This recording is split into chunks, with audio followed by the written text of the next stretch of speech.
So with support for the war in Iraq dropping, the crisis in North Korea, and elections just 22 days away, the mood of the country is pretty darn volatile. And recently we asked three feisty conservative radio hosts what their listeners were saying. Tonight we hear what the left has to say. Joining me for a top story panel right now, Sam Cedar of Air America Radio. Stephanie Miller is heard on the Jones Radio Network, and Joe Madison, host of The Power on XM Satellite Radio. Glad to have all three of you with us. Sam, I'm going to, our pleasure, start with that poll.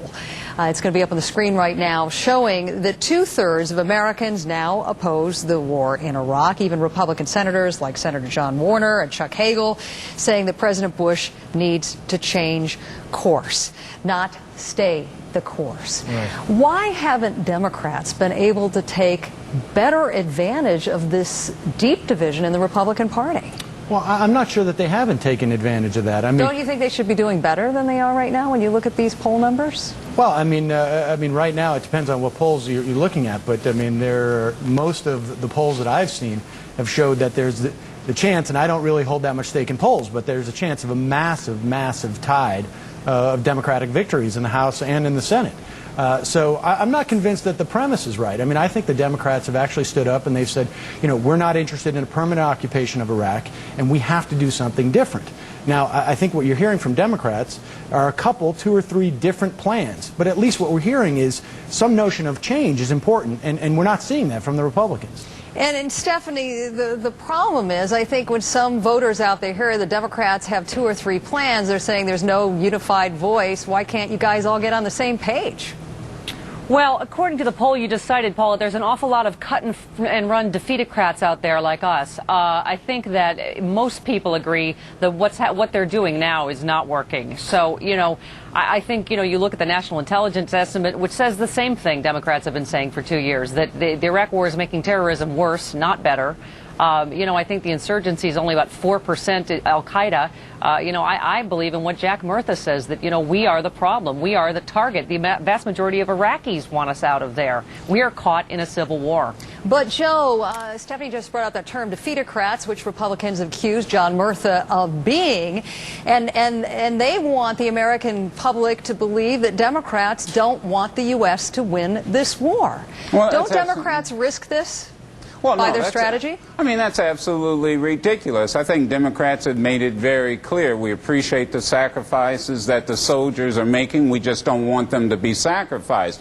But we keep talking Republican, Democrat in these polls. Keep in mind the majority of American voters are right in the middle.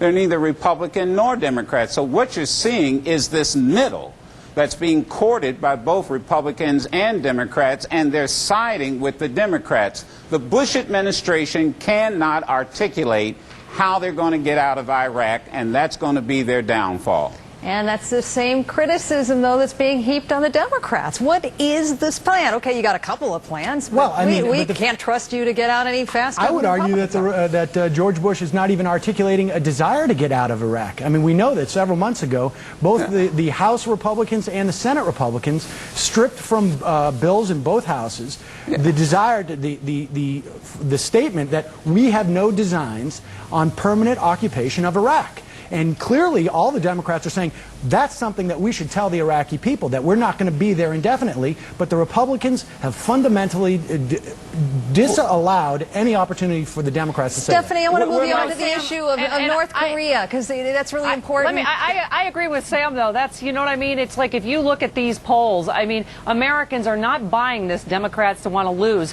Yeah. Define winning.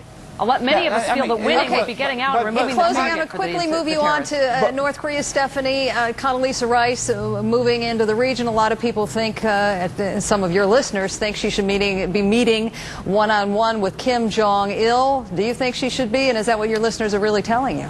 Yeah, oh no, Paula, I think our Paris Hilton foreign policy that we're using now, which is no, just don't speak to anyone, they know what they did.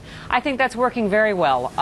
We have even James Baker saying, I mean, you know, we need to talk to people that we don't agree with. You know, I mean, we had inspectors in there when Bill Clinton was president. They had 400% less nuclear capability, and now this is Bill Clinton's fault. Joe, I think his problem, Paul, is once he got away with killing the Lindbergh baby and singing that Titanic, Bill Clinton moved on to being able to be responsible for much more important things.